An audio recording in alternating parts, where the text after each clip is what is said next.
before I go to bed, I wanted to do another Democratic National Debate Report, and I know I've been really slow and ponderous so far, and probably kind of boring.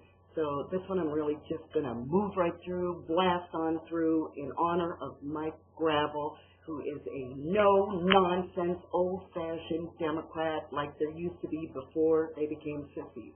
So, just let me get prepped here.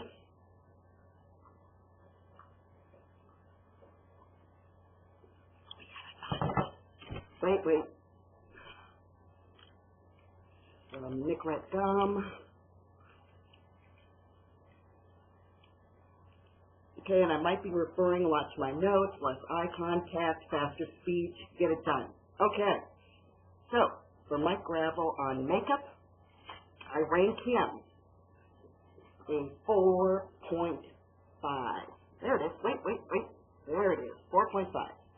And that is because he looks pretty damn good for a 76-year-old guy. Natural, not overdone.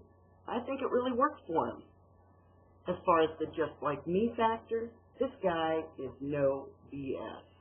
He just says whatever he comes to his mind, which is the way we all think we are, but we really aren't because we're trying to please people. But he definitely conveys the attitude like, I could really give a crap about what you think about me, especially since he knows he has no chance of winning. So that works. Okay, positive or negative message. This was a confusing area for me because his main message seemed to be that, okay, I'm going to have to edit.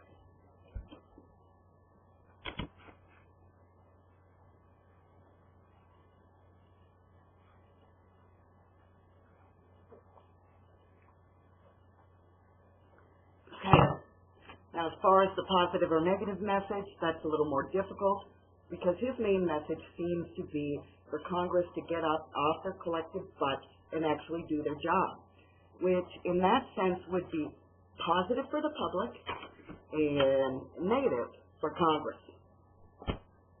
As far as soundbite capability, Mike Gravel had some hits and misses.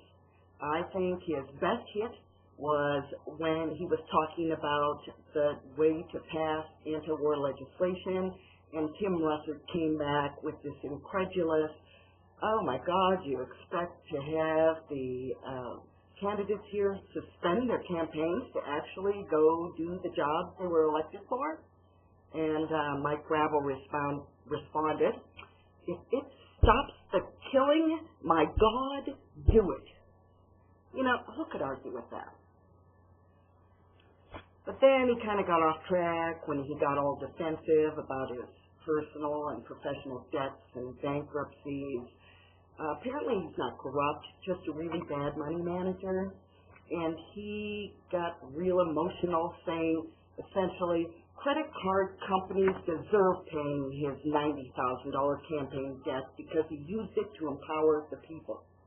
Well, Mike, credit card companies pass on that debt to the consumer, which would have been the people you represent, who also declined re-electing you after 2 terms as senator.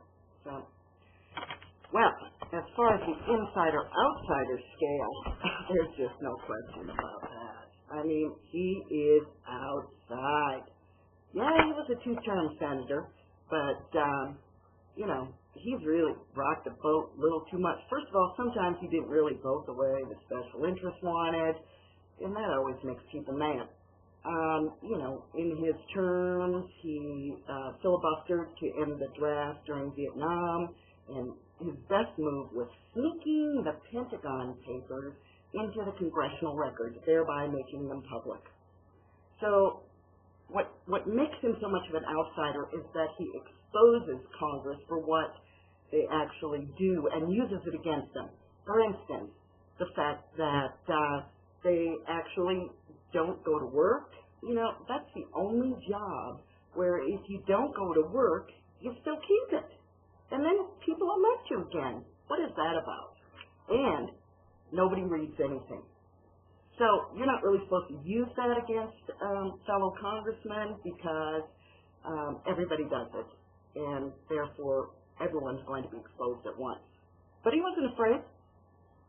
So he actually suggested the same kind of technique to end the Iraq War and to not start one with Iran. He talked about that.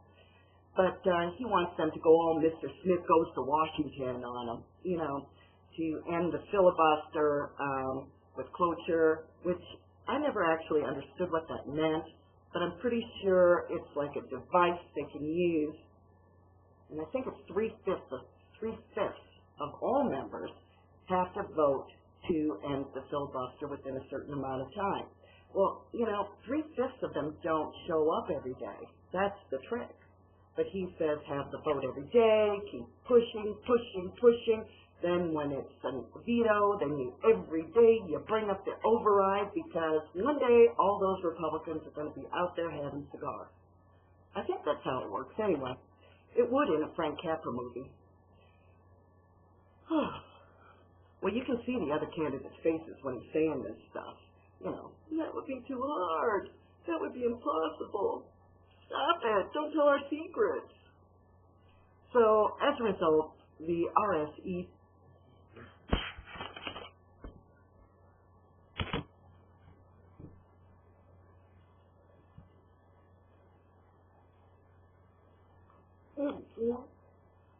let's do hot.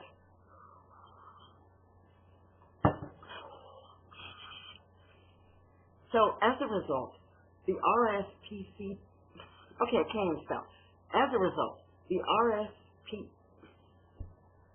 Okay, wait.